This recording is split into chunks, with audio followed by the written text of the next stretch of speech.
To thread the needle on the embroidery machine, first choose the needle that needs to be threaded. Press the needle bar frame move key and choose the needle. The machine will immediately shift to it.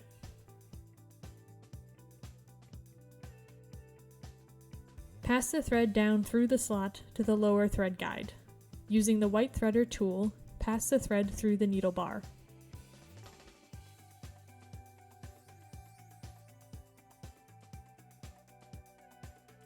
Press the automatic needle threading button.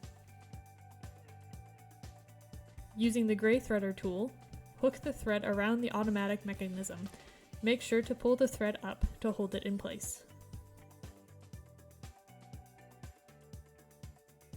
Press the needle threading button again. The machine will pull the thread through and hold it in place. There is also a built-in thread trimmer to cut the thread to the appropriate length.